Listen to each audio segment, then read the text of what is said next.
Hello guys! Kumusta kayo lahat? Welcome back to my YouTube channel.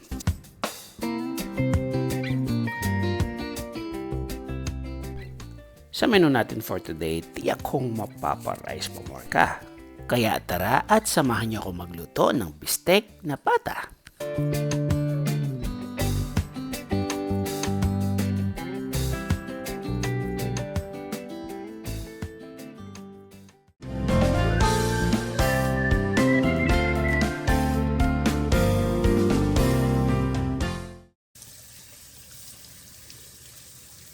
Hugasan muna natin na maigi ang karne at pagkatapos nun, imamarinate natin.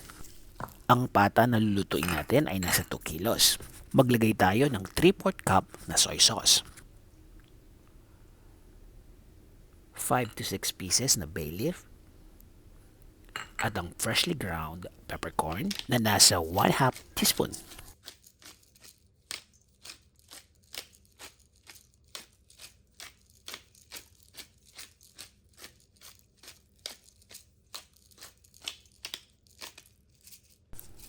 Paghaluin lang natin to na maigi hanggang ma-incorporate lahat ng sangkap sa karne. At pagkatapos nun, pwede nating i-marinate ng mga 30 minutes to 1 hour or kahit na mga isang araw.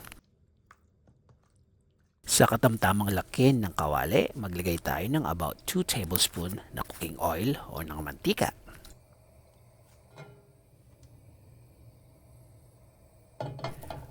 Kapag mainit na ito, umpisan na nating i-sear ang karne. Siguro mga 1 oras din itong nakababad bago natin ito inumpisahang lutuin.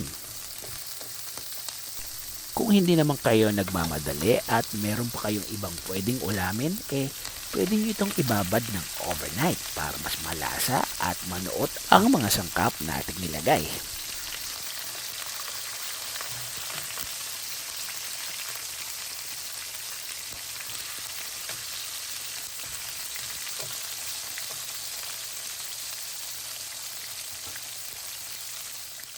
Habang sinisir natin ang karne, pwede nating i-ready ang iba pang mga ingredients. Baligtarin natin kapag nag-golden brown na ang kulay nito.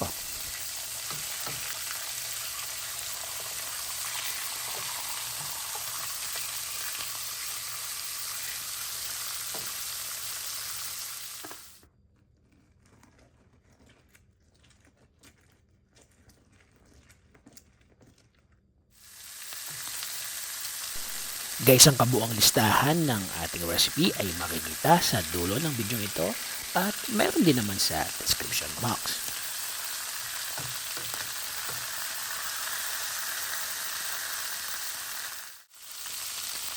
Kapag naluto na, set aside lang natin to para isunod ang next batch.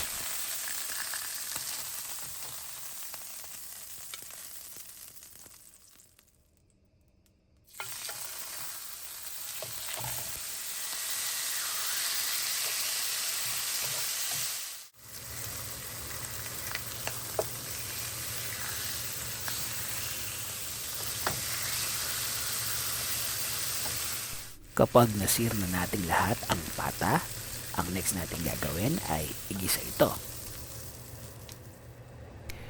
Gamit ang same na kawali, maglagay tayo ng 2 tablespoon na cooking oil.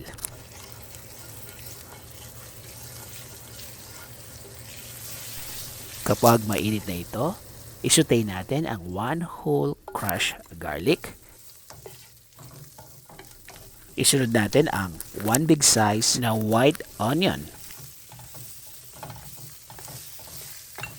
Isutay lang natin to ng mga about 2 minutes hanggang sa mag-moist ang texture nito.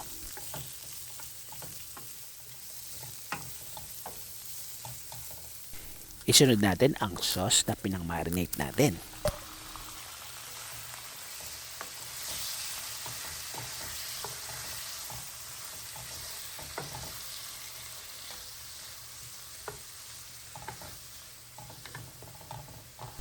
Kapag nag-moist na ang sibuyas, pwede tayo ulit magdagdag ng freshly ground peppercorns.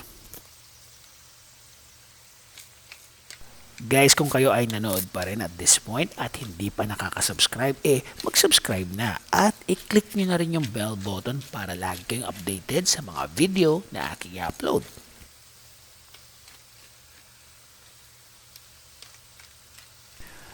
Isutay lang natin to hanggang sa lumabas ang aroma ng peppercorns.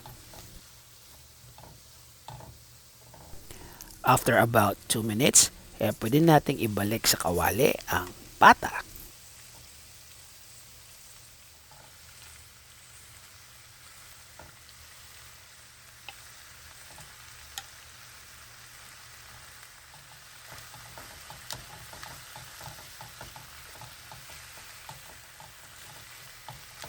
This time, maglagay ulit tayo ng 1/2 cup na soy sauce. 1 cup lemon juice. At 2 cups of water.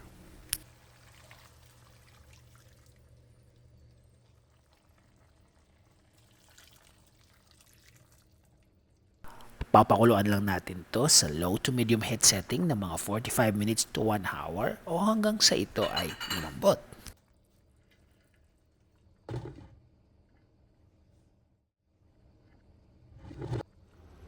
After about 45 minutes, lagyan natin ng 1 tablespoon na sugar at 1/2 teaspoon na black peppercorns.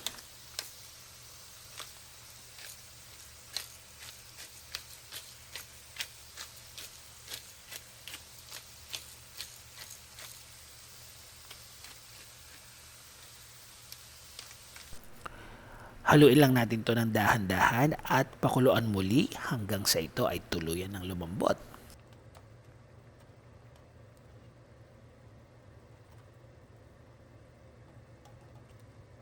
Hayan at almost ready to serve na ang ating recipe.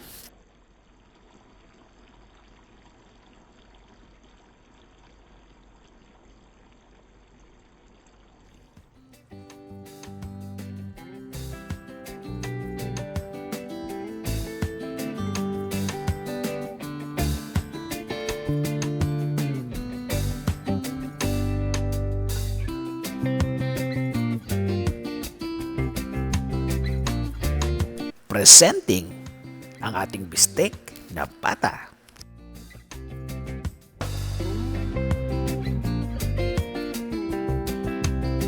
Sana ay nag-enjoy kayo sa ating video for today at kung nagustuhan nyo po paki-like na lang po at paki-share na rin to sa inyong mga friends and relatives. Si Jap Simon po ito ang inyong boy kusina at muli maraming salamat po sa panonood.